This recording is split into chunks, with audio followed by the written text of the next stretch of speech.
এই হচ্ছে বাল্বের কভার।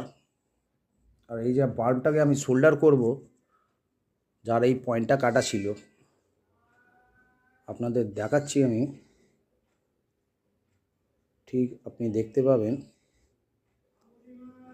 এর একদম এই পয়েন্টটা, এখানে দুটো পয়েন্ট আছে দেখুন, দুটো পয়েন্ট কাটা। এলইডিটাকে আমি খুঁচিয়ে তুলে দিয়েছি। এই যে দুটো পয়েন্ট কাটা, ওইটাকে আমি সোল্ডার করব। তো আমি এক হাতে মোবাইল নিয়ে আছি বলে আমার তো হেল্পার নেই, আমি সোল্ডার করছি। দেখুন, আগে তো আমি তাতালটাকে গরম করে নিয়েছি এখানে। এবার আমি তাতালের লাইনটাকে আমি খুলব। খোলার পর এইটা আমার হাতে চলে এলো। তাতালটা আমার গরমই আছে। এবার আমি বাল্বটাকে দেবো এখানে কানেকশানে। বাল্বটা কানেকশানে দেওয়া হয়ে গেছে। ঠিক পয়েন্টটাকে আমি সোল্ডার করব। বাল্বটা জ্বলছে না, পয়েন্টটাকে আমি ঠিক ক্যামেরার মধ্যে আনার চেষ্টা করছি। এই দেখুন, আমি সোল্ডারটা করে দিলাম। যেই আমি পয়েন্টে সোল্ডার করলাম, বাল্বটা জ্বলে গেল।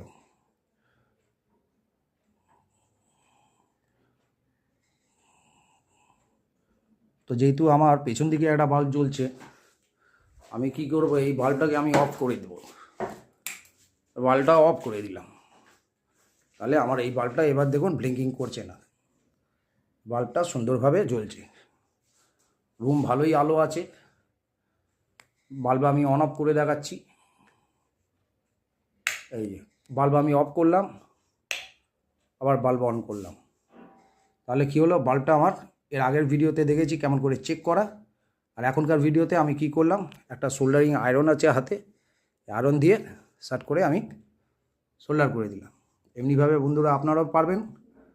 এরকম বাল্ব দেখার জন্য আপনারা রিপেয়ার করার জন্য অবশ্যই ইয়ে করবেন। এই দেখুন, এটা হলো কভার। কভারটা আমি দিলাম। একটা জিনিস মনে রাখবেন, এই জায়গাটা ডিসি ভোল্টেজ থাকে। এই জায়গাটা আপনার কখনোই এখানে হাত দেওয়ার চেষ্টা করবেন না। আমি অনলাইনে করলাম, কিন্তু আপনারা অনলাইনে কোনো দিনই করবেন না। বন্ধুরা, ভিডিওটা কেমন লাগলো দেখে অবশ্যই কমেন্টে আসুন। আরও কিছু নতুন ভিডিও আমি আপনাদের জন্য আনবো। আপনারা দেখছেন মিউজিক ইলেকট্রনিক্স টিপস।